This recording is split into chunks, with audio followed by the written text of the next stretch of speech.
Making your first set of blacksmithing tongs using the Quick Tongs and Rapid Tongs blanks sold by Ken's Custom Iron is a great introduction to tong making and pretty well sets you up for success. Now, the first thing I like to do with these tong blanks is clean up the reins. They've got signs of being cut out and the edges are a little bit sharp, and I like them a little bit longer. So I'm going to draw these out just a little bit, make them a little bit longer, round up the part that I'm going to grip, and that really makes for a much more comfortable pair of tongs in use.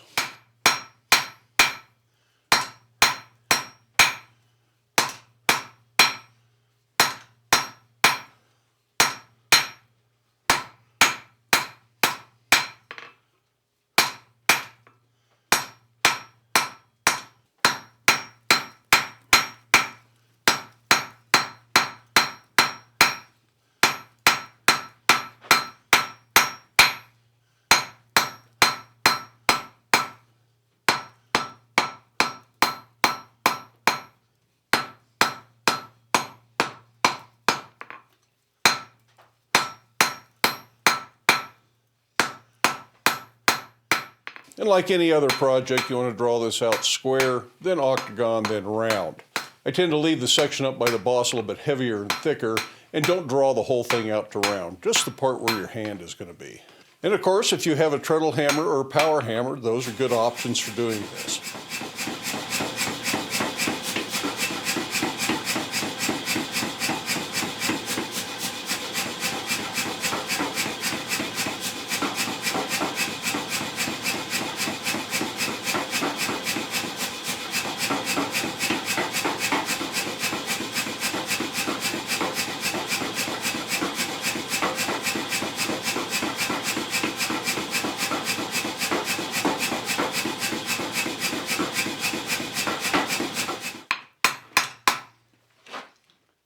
Now, I've been holding these with another pair of tongs, and that makes life a lot easier.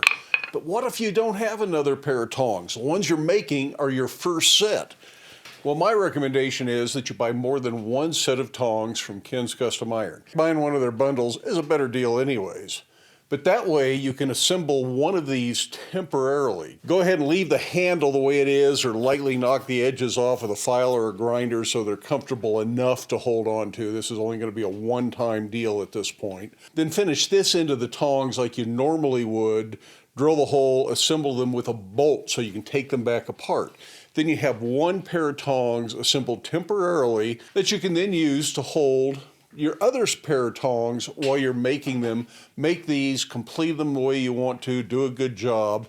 Then take the first pair back apart and finish the job. Go ahead and draw out the reins. It's reverse order the way I like to do it, but that doesn't hurt anything. It's just my personal preference. And of course, another option would be to hold these with something like a pair of vice grips.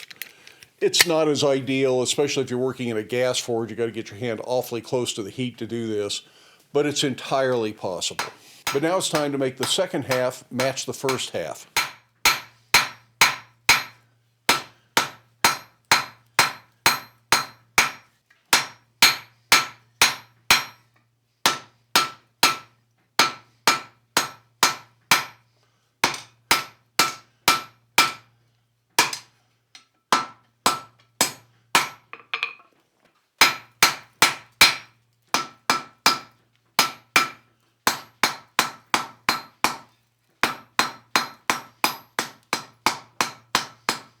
Now, the one that's hotter is a little bit longer than the other one, but that's to be expected. As it cools, it will shrink, and you go ahead and trim these to get them the exact same length if you'd like. In fact, you can file them, use an angle grinder, belt grinder, whatever you got, if you have any lumps, bumps, or spots that are going to be uncomfortable to hold. And it's worth taking the time to make these as nice as you can. But it is a good exercise to get them as perfect as possible right off the anvil with the hammer. Then you don't have to do so much filing or grinding.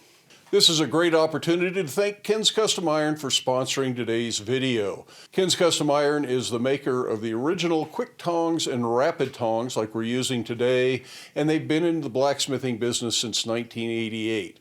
Ken's is located right here in the U.S., and that brings up an important point. If you're online looking for the quick tongs and the rapid tongs and you happen to be on Amazon or eBay, there are a lot of sellers selling under that name that are not in the US. They are not Ken's Custom Iron. So if you're getting something being shipped from China, these people actually want you to believe you're dealing with Ken's Custom Iron, even though they don't come right out and use that name, but they do use quick tongs, rapid tongs, and a lot of the images you'll see on their websites are stolen from Ken's Custom Iron website. So if you see the tongs being assembled, you see somebody working at an anvil, those images on a lot of these third-party websites like Amazon and eBay are stolen directly from Ken's Custom Iron. You're looking at Ken's Custom Iron working on the product. It gives you the impression that's who you're buying from and doing business with, but you're not.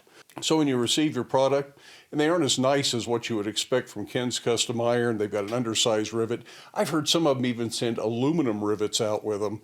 Personally, I'd rather support Ken's Custom Iron and buy from a fellow blacksmith, buy a product that's made right here in the US, if that's an option for me. And in this case, it is. Now, another good way to tell if you're dealing with a disreputable company is a lot of these people are using my videos talking about Ken's product as their instruction for their product. But they're not Ken's. I made a video on how to assemble Ken's Custom Iron tongs. They link to my video as an instruction for their tongs, which is just another way they imply that they are Ken's Custom Iron and all legitimate and all on the up and up. So if you're seeing a link to my video on one of these sites, you're seeing pictures from Ken's Custom Iron on one of these sites, that's not who you're dealing with. And when you get a crappy product in the mail, don't call Ken's Custom Iron and complain. You should have bought the original. That's the end of that rant. These need to cool a little bit. I'm going to do any cleanup I need to do on the reins, and then we'll do the jaw.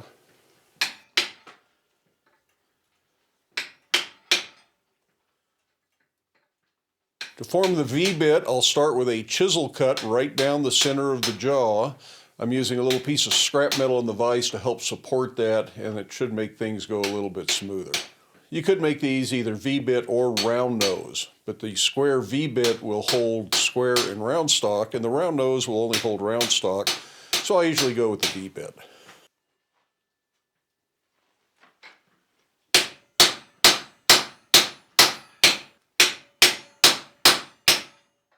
Do your best to get this perfectly centered. It's really hard to fix at the end and really easy to actually cut one side off.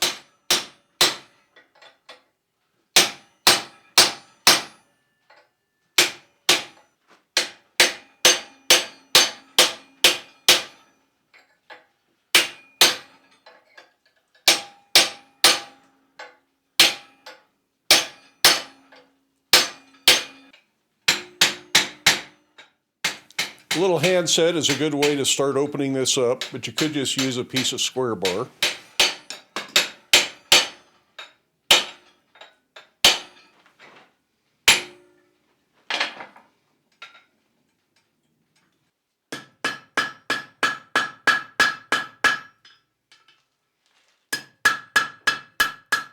Finding a nice crisp 90-degree corner on your anvil or a separate block really helps get these things close, but don't obsess over it at this point. Once they're assembled, we're going to have to do a lot of tweaking and fine adjustments, and we'll get it just right at that time. So I'm going to let this cool, and I'll see if I need to do any filing or grinding in there to kind of clean that up. It's a little off center on the cut, but it's nothing we can't work with. A little bit of time with grinder or a square file, and this ought to be just fine.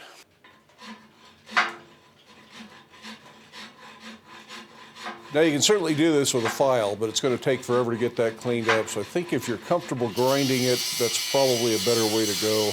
And of course, if you get it perfect with a chisel, you don't have to do any of this stuff. I want to mark one hole as close to the center of the boss as I possibly can, drill it, and then use it to mark through for the second hole just to make sure they line up properly. You'll also want to countersink these lightly just to make sure there are no sharp edges. You don't want the tongs to eventually shear the rivet off.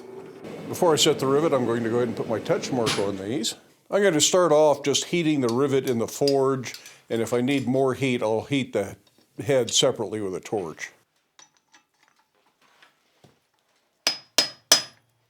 Ken's does include the appropriate rivet with the tong blanks, but I lost that quite some time ago since I've had these around for a while.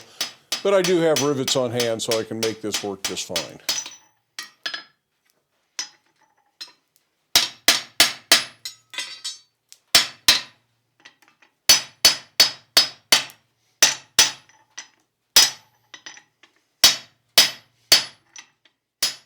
As is nearly always the case, these are seized up tight now. That rivet holds them very good and solid. So to get these to function, we need to reheat that joint and slowly work the tongs back and forth until the rivet loosens up a little bit and the joint starts to adjust to itself. This is just a normal part of the operation. So we'll just open these up and close them and keep working them as that joint cools. There's still going to be a lot of work left to do on the end to make sure everything lines up right. But the first thing I care about is making sure the joint works. Once I'm happy with that, I'm going to start closing the jaws down to make them a little bit more parallel, and then we'll align them. I'm going to start that by using a round bar to twist them and then stand them back upright with gentle taps from a hammer.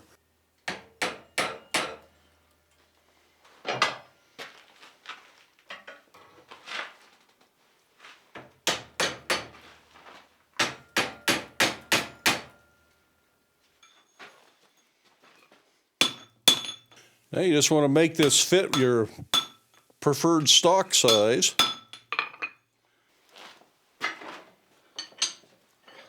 And at this point, you just have to kind of fiddle and fuss with it until they work just the way you want them to.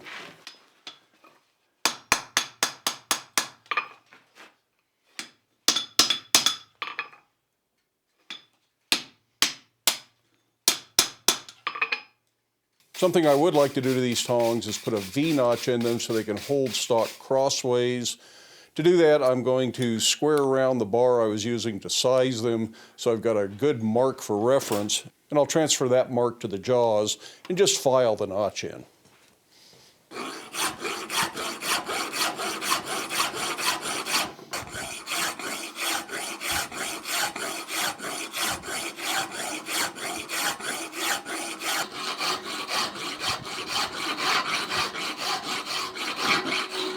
The final step will be a little bit of beeswax. These just need to be hot enough to melt the wax. The wax helps prevent rust and corrosion, as well as lubricating the joint, so I really do recommend putting a little bit of finish on your tools. Now here's a completed set of tongs. The quick tongs and rapid tongs from Ken's Custom Iron really do set you up for success, and if you've never made a pair of tongs before, this is a great way to go for your first few sets of tongs. And really, even as an experienced blacksmith, I still find this to be a really good way to make tongs, even though I can make them entirely from scratch. I do hope you enjoyed the project, and I hope you have time in your day to get out to your shop. Make something, but stay safe. Wear your safety glasses. We'll see you for the next video.